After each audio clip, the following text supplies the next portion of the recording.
नमस्कार, परिवर्तन news channel में आप सभी का स्वागत है। चैनल से जुड़ने के लिए लाइक, सब्सक्राइब, कमेंट एवं शेयर करें। पी अपडेट में मानवाधिकारों की जानकारी को बताते हुए डॉक्टर अरुण कुमार राज ने कहा कि भारतीय संविधान में मानवाधिकार की बहुत सी बातें हैं, जहां न्याय से लेकर अधिकार की बातें हैं। इन्हीं विषयों पर विस्तार से वर्णन किया है। प्राप्त है ये अधिकार।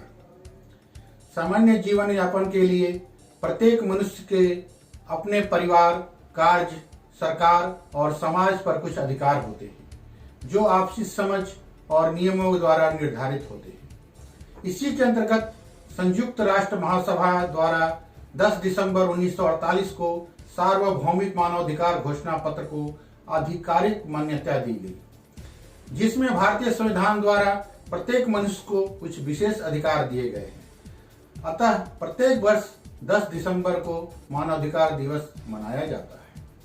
मानवाधिकार से तात्पर्य उन सभी अधिकारों से है जो व्यक्ति के जीवन, स्वतंत्रता, समानता एवं प्रतिष्ठा से जुड़े हुए हैं। यह सभी अधिकार भारतीय संविधान के भाग 3 में मूलभूत अधिकारों के नाम से वर्णित किए गए हैं और न्यायालयों द्वारा परिवर्तनीय हैं, जिसकी भारतीय संविधान न केवल गारंटी देता है बल्कि इसका उल्लंघन करने वालों को अदालत सजा भी देती है। वैसे तो भारत में 28 सितंबर 1993 में मानवाधिकार कानून अमल में लाया गया था और 12 अक्टूबर 1993 में राष्ट्रीय मानवाधिकार आयोग का गठन किया गया था। लेकिन संयुक्त राष्ट्र महासभा द्वारा 10 दिसंबर 1948 को घोषणा पत्र को मान्यता दिए जाने पर 10 दिसंबर का दिन मानवाधिकार दिवस के लिए निश्चित किया गया। मानवाधिकार को 30 अनुच्छेदों द्वारा सरलता से समझा जा सकता है और प्रत्येक व्यक्ति को इसकी जानकारी और समझ अवश्य होनी चाहिए। पहला, सब लोग गरिमा और अधिकार के मामले में स्वतंत्र और बराबर हैं, अर्थात सभी मनुष्यों को गौरव और अधिकारों के मामले में जन्मजात स्वतंत्रता और समानता प्राप्त है। उन्हें बुद्धि और अंतरात्मा की देन प्राप्त है और परस्पर उन्हें भाईचारे के भाव से बर्ताव करना चाहिए। दूसरा, प्रत्येक व्यक्ति को बिना किसी भेदभाव के सभी प्रकार के अधिकार और स्वतंत्रता दी गई है। नस्ल, रंग, लिंग, भाषा, धर्म, राजनीतिक या अन्य विचार, राष्ट्रीयता या सामाजिक उत्पत्ति, संपत्ति, जन्म आदि जैसी बातों पर कोई मतभेद नहीं किया गया है। चाहे कोई देश या प्रदेश स्वतंत्र हो, संरक्षित हो या स्वशासन रहित हो या परिमित प्रभुसत्ता वाला हो, उस देश या प्रदेश की राजनीतिक, क्षेत्रीय या अंतर्राष्ट्रीय स्थिति के आधार पर वहां के निवासियों के प्रति कोई फर्क नहीं रखा जाएगा। तीसरा, प्रत्येक व्यक्ति को जीवन, आजादी और सुरक्षा का अधिकार है। चौथा, गुलामी का या दासता से आजादी का अधिकार, अर्थात किसी भी व्यक्ति को गुलामी या दासता की हालत में नहीं रखा जा सकता। गुलामी प्रथा और व्यापार पूरी तरह से निषिद्ध होगा। पांचवा, यातना, प्रताड़ना या क्रूरता से आजादी का अधिकार, अर्थात किसी को भी शारीरिक यातना नहीं दी जा सकती और ना किसी के प्रति निर्दय, अमानवीय और अपमानजनक किया जा सकता है। छठा, कानून के सामने समानता का अधिकार, अर्थात हर किसी को हर जगह कानून की निगाह में व्यक्ति के रूप में स्वीकृति प्राप्ति का अधिकार है। सातवां, कानून के सामने सभी को समान संरक्षण का अधिकार, अर्थात कानून की निगाह में सभी समान हैं और सभी बिना भेदभाव के समान कानूनी सुरक्षा के अधिकारी हैं। आठवां, अपने बचाव में इंसाफ के लिए अदालत का दरवाजा खटखटाने का अधिकार, अर्थात सभी को संविधान या कानून द्वारा प्राप्त बुनियादी अधिकारों पर किसी के द्वारा अतिक्रमण किए जाने पर समुचित राष्ट्रीय अदालतों की सहायता पाने का अधिकार है। नौवां, मनमाने ढंग से की गई गिरफ्तारी, हिरासत में रखने या निर्वासन से आजादी का अधिकार, अर्थात किसी को भी मनमाने ढंग से गिरफ्तार, नजरबंद या देश निष्कासित नहीं किया जा सकता।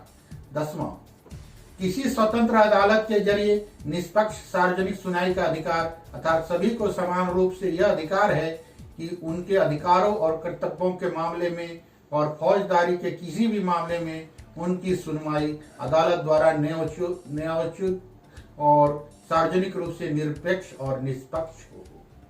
11वां, जब तक अदालत दोषी करार नहीं दे देती उस वक्त तक निर्दोष होने का अधिकार, अर्थात प्रत्येक व्यक्ति जिस पर दंडनीय अपराध का आरोप किया गया हो तब तक निरपराध माना जाएगा, जब तक कि उसे ऐसी खुली अदालत में कानून के अनुसार अपराधी न सिद्ध कर दिया जाए, जहां उसे अपनी सफाई के सभी आवश्यक सुविधाएं प्राप्त हो। 12वां, घर, परिवार या पत्राचार में निजता का अधिकार, अर्थात किसी व्यक्ति की तथा परिवार, घर या पत्र व्यवहार के प्रति कोई मनमाना हस्तक्षेप न किया जाए, ना ही किसी के सम्मान और ख्याति पर कोई आक्षेप हो।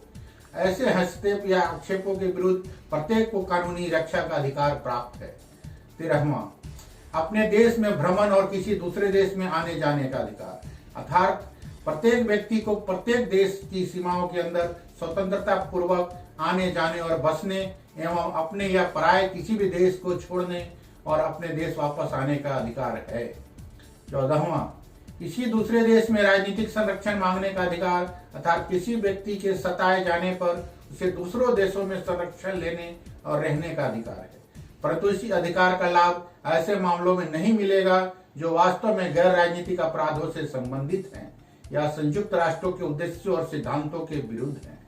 15वां, राष्ट्रीयता का अधिकार, अर्थात प्रत्येक व्यक्ति को राष्ट्र विशेष की नागरिकता का अधिकार है। किसी को भी मनमाने ढंग से अपने राष्ट्र की नागरिकता से वंचित नहीं किया जा सकता या नागरिकता का परिवर्तन करने से मना नहीं किया जा सकता। 16वां, शादी करने और परिवार बढ़ाने का अधिकार और शादी के बाद पुरुष और महिला का समानता का अधिकार, अर्थात बालिग स्त्री पुरुष को बिना किसी जाति, राष्ट्रीयता या धर्म की रुकावटों के आपस में विवाह करने और परिवार स्थापन करने का अधिकार है। उन्हें विवाह के विषय में, वैवाहिक जीवन में तथा विवाह विच्छेद के बारे में समान अधिकार है। संपत्ति का अधिकार। 17वां, संपत्ति का अधिकार, अर्थात प्रत्येक व्यक्ति को अकेले और दूसरों के साथ मिलकर संपत्ति रखने का अधिकार है एवं किसी को भी मनमाने ढंग से अपनी संपत्ति से वंचित नहीं किया जा सकता। 18वां, विचार, विवेक और किसी भी धर्म को अपनाने की स्वतंत्रता का अधिकार, अर्थात प्रत्येक व्यक्ति को विचार, अंतरात्मा और धर्म की आजादी का अधिकार है। अपना धर्म या विश्वास बदलने और अकेले या दूसरों के साथ मिलकर तथा सार्वजनिक रूप से अथवा निजी तौर पर अपने धर्म या विश्वास को शिक्षा, क्रिया, उपासना तथा व्यवहार के द्वारा प्रकट करने की स्वतंत्रता है। 19वां, विचारों की अभिव्यक्ति और जानकारी हासिल करने का अधिकार, अर्थात प्रत्येक व्यक्ति को विचार और उसकी अभिव्यक्ति की स्वतंत्रता का अधिकार है। इसके बिना हस्तक्षेप प्राय रखना और किसी भी माध्यम के जरिए से तथा सीमाओं की परवाह न करके किसी की सूचना और धारणा का अन्वेषण, ग्रहण तथा प्रदान इसमें सम्मिलित है। 20वां, संगठन बनाने और सभा करने का अधिकार, अर्थात प्रत्येक व्यक्ति को शांतिपूर्ण सभा करने या समिति बनाने की स्वतंत्रता का अधिकार है। किसी को भी किसी संस्था का सदस्य बनने के लिए मजबूर नहीं किया जा सकता। 21वां, सरकार बनाने की गतिविधियों में हिस्सा लेने और सरकार चुनने का अधिकार, अर्थात प्रत्येक व्यक्ति को अपने देश के शासन में प्रत्यक्ष रूप से या स्वतंत्र रूप से चुने गए प्रतिनिधियों के जरिए हिस्सा लेने, सरकारी नौकरियों को प्राप्त करने का समान अधिकार है। 22वां, सामाजिक सुरक्षा का अधिकार और आर्थिक, सामाजिक और सांस्कृतिक अधिकारों की प्राप्ति का अधिकार, अर्थात समाज में एक सदस्य के रूप में प्रत्येक व्यक्ति को सामाजिक सुरक्षा का अधिकार है और प्रत्येक व्यक्ति को अपने व्यक्तित्व के उस स्वतंत्र विकास तथा गौरव के लिए जो राष्ट्रीय प्रयत्न और अंतर्राष्ट्रीय सहयोग तथा प्रत्येक राज्य के संगठन एवं साधनों के अनुकूल हो, अनिवार्यतः आवश्यक आर्थिक, सामाजिक और सांस्कृतिक अधिकारों की प्राप्ति का हक है। 23वां, काम करने का अधिकार, समान काम पर समान भुगतान का अधिकार और ट्रेड यूनियन में शामिल होने और बनाने का अधिकार, अर्थात इच्छानुसार रोजगार के चुनाव, काम की उचित और सुविधाजनक परिस्थितियों को प्राप्त करने, समान कार्य के लिए बिना किसी भेदभाव के समान मजदूरी पाने एवं श्रमजीवी संघ बनाने और उनमें भाग लेने का अधिकार है। 24वां, काम करने की मुनासिब अवधि और सवैतनिक छुट्टियों का अधिकार, अर्थात प्रत्येक व्यक्ति को विश्राम और अवकाश का अधिकार है। इसके अंतर्गत काम के घंटों की उचित हदबंदी और समय समय पर मजदूरी सहित छुट्टियां सम्मिलित है। 25वां, भोजन, आवास, कपड़े, चिकित्सीय देखभाल और सामाजिक सुरक्षा सहित अच्छे जीवन स्तर के साथ स्वयं एवं परिवार के जीने का अधिकार। 26वां, शिक्षा का अधिकार अर्थात प्रत्येक व्यक्ति को शिक्षा का अधिकार है, जिसमें प्राथमिक शिक्षा अनिवार्य एवं निःशुल्क होगी। शिक्षा द्वारा राष्ट्रों, जातियों अथवा धार्मिक समूहों के बीच आपसी सद्भावना, सहिष्णुता और मैत्री का विकास होगा और शांति बनाए रखने के लिए संयुक्त राष्ट्रों के प्रयत्नों को आगे बढ़ाया जाएगा।